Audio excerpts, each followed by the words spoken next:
Baik, Bapak Ibu sekalian, kita akan kembali melanjutkan tugas kita. Saat ini kita sampai pada satu materi yang sangat bagus untuk kita semua.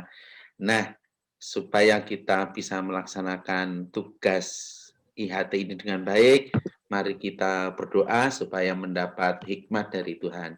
Menurut agama masing-masing, berdoa mulai. Terima kasih. Jadi kalau untuk membuat kita semangat, saya bilang sekolah penggerak, kita jawab yes. Sekolah penggerak. Yes. Nah, terima kasih. Baik, saya minta izin untuk share screen. Ini akan menolong kita dalam membahas materi pada saat ini, bahwa memang dalam proses pembelajaran kita tidak akan pernah lepas dari yang namanya asesmen. Nah, pasti Bapak Ibu sudah tahu bahwa asesmen ini satu istilah yang dulu pernah dipakai tapi jarang. Yang sering dipakai justru penilaian. Nah, kita akan memperdalam tentang asesmen formatif dan sumatif.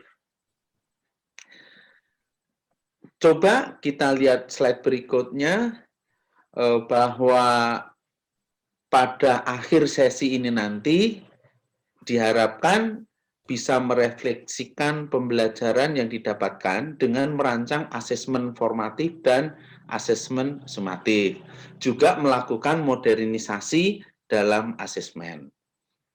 Nah, lanjutnya, Bapak Ibu sekalian, pada slide berikutnya kita akan perhatikan bahwa kadang kita itu kan mesti mengembangkan pikiran melalui sebuah pertanyaan. Misalnya, apa perbedaan asesmen formatif dengan asesmen sumatif? Apa manfaatnya nanti asesmen formatif dan asesmen sumatif bagi murid dan guru? Dan apa yang ditekankan pada kedua asesmen tersebut? Nah, kita lanjut. Bapak Ibu sekalian, ada perbedaan asesmen formatif dan sumatif yang mencolok. Bahwa asesmen formatif itu evaluasi proses pemahaman murid, kemudian juga untuk mengevaluasi kebutuhan pembelajarannya, dan kemajuan akademik selama pembelajaran. Kemudian memberikan umpan balik yang terus-menerus dan bisa diberikan oleh guru serta teman.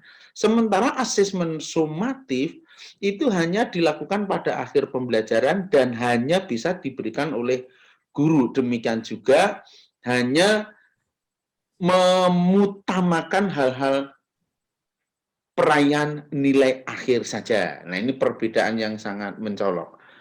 Kemudian selanjutnya, untuk slide berikutnya ini akan menjelaskan kepada kita, Bapak Ibu sekalian, berkaitan dengan asesmen ini, bahwa apa sih manfaat asesmen formatif untuk murid, berguna untuk mengevaluasi pembelajaran itu sendiri. Kemudian membangun pengetahuan, mengidentifikasi kekuatan dan kelemahan, meningkatkan kemampuan. Nah, untuk guru, mengawasi pembelajaran bagi murid, memastikan bahwa perkembangan murid itu sudah baik selama pembelajaran, dan mengecek pemahaman murid. Nah, berikutnya pada slide yang akan kita lihat,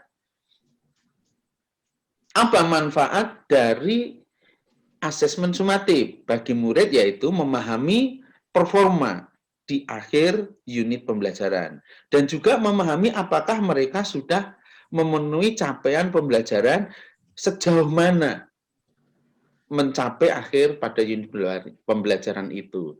Nah, untuk bagi guru mengukur apakah murid bisa mencapai capaian pembelajaran dan meningkatkan pengajaran pembelajaran selanjutnya. Nah, Bapak Ibu sekalian, berikutnya kedua asesmen berguna untuk apa? Merupakan cara untuk menilai pembelajaran murid, merupakan kesempatan untuk menerima dan memeriksa umpan balik, memberikan umpan balik, dan merupakan cara untuk mengevaluasi keefektifan pengajaran dan pembelajaran. Nah, itu kedua asesmen, baik formatif maupun sumatif. Lanjutnya, ada penekanan kedua asesmen itu. Waktunya, Pak, udah Intinya mau habis. penekanan ini bahwa asesmen formatif lebih banyak dilakukan dan menjadi lebih utama. Sehingga proses itu lebih pokok, lebih penting dibandingkan sumatif yang mengejar nilai tinggi, sehingga paradigma berpikir yang selama ini murid harus dapat nilai tinggi, harus kita kikis. Nah, begitu. Lanjutnya, Bapak Ibu sekalian, untuk slide berikut ini menekankan formatif mengapa lebih diutamakan, sehingga karena diutamakan pelaksanaan formatif itu sendiri nanti lebih banyak dibanding sumatif. Karena selama proses pembelajaran nanti beberapa kali dilakukan formatif. Asesmen formatif membantu murid mendapat nilai yang lebih baik dan menanamkan kesadaran bahwa proses lebih penting daripada sebatas hasil akhir. Lanjut. Dan ini slide yang paling akhir, yang paling disenangi semua peserta. Tugasnya adalah merancang asesmen formatif. Bagi Bapak Ibu, jangan lupa hari ini harus selesai dan dikumpulkan. Nah, terima kasih untuk Bapak Ibu sekalian. Mudah-mudahan nanti semua berjalan dengan baik. Ada yang mau ditanyakan? Jadi kalau asesmen formatif bisa lebih banyak ya, Pak ya? Betul, Pak Parno. Karena dalam proses Bisa pembelajaran variatif ya? bisa dilakukan beberapa kali. Oh iya, betul, Pak. Bisa variatif juga ya, Pak? Variatif. Iya, betul, Bu Pur. Betul. Bagaimana? Makasih, Pak. Cukup ya? Silahkan nanti dibuat tugasnya. Jangan lupa dikumpulkan tepat pada waktunya. Terima kasih. Sampai ketemu kembali. Dan tolong salah satu peserta untuk menutup pertemuan kita, Pak Kita tutup Acah. dengan berdoa bersama ya, Bapak Ibu. Berdoa dimulai, Oh iya. berdoa selesai.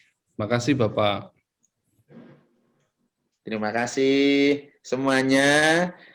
Pak Acah masih di Izin meninggalkan ruang dan nanti ketemu lagi ya. Ya, Pak. Ya, makasih Pak Anto. Terima kasih, Pak.